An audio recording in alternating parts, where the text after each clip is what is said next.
तुलसी माता के सिंचन के भी कुछ नियम हैं। अगर आप ये नियमों का पालन नहीं करते तो आपको पूर्ण फल प्राप्त नहीं होता।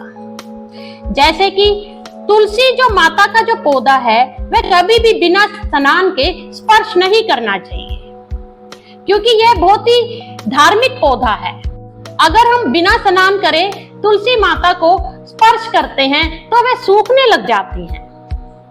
घर में नाली के पास या जहां पर आपका डस्टबिन रखा हो या कोई भी ऐसी अशुद्ध जगह हो जहां पे आते जाते राहगीर कोई थूक वगैरह फेंकते हैं, वहां पे तुलसी माता के पौधे को कदापि नहीं रखना चाहिए, क्योंकि माता को बहुत ही स्वच्छ और जो शुद्ध स्थान है आपके घर का वहीं पे लगाना चाहिए।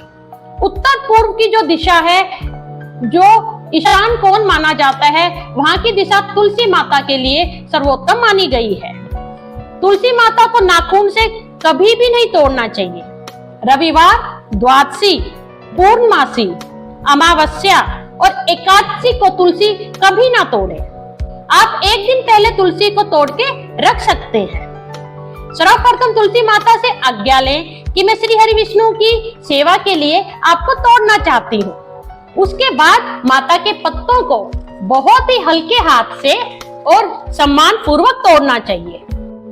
जिस घर में तुलसी माता का पौधा हरा भरा रहता है वह सदैव खुशहाली बनी रहती है।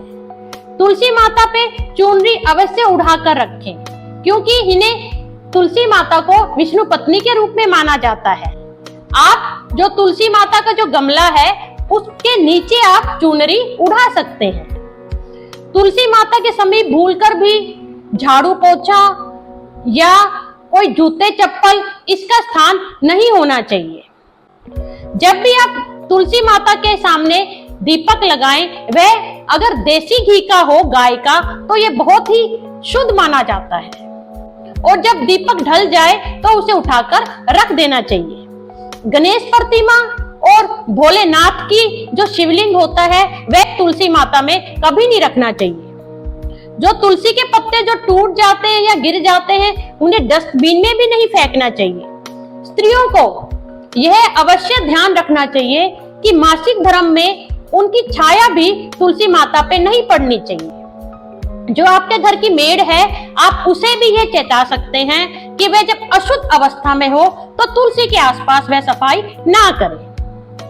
तुलसी माता को जब भी आप जल अर्पण करें तो कभी भी खुले बाल ना हो, आपका पूर्ण श्रृंगार हो, माथे पे बिंदी लगी हो और मांग में सिंदूर हो, तो तुलसी माता बहुत ही प्रसन्नचित होकर आपको सौभाग्यशाली होने का आशीर्वाद देती हैं।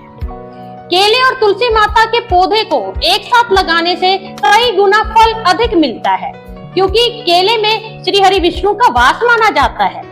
और शालिग्राम जी को तुलसी माता के पौधे में स्थापित करना भी अति शुभ माना जाता है। परंतु याद रखें कि घर में सिर्फ एक शालिग्राम ही रखना चाहिए। शालिग्राम जी को तुलसी माता के पौधे में स्थापित करें और कार्तिक मास में तुलसी विवाह भी अगर आप में सामर्थ्य है तो आप अवश्य कीजिए। इससे भी बहुत ही उत्तम फल की प्राप्ति होती है। जय तुलसी मैया की। धन्यवाद।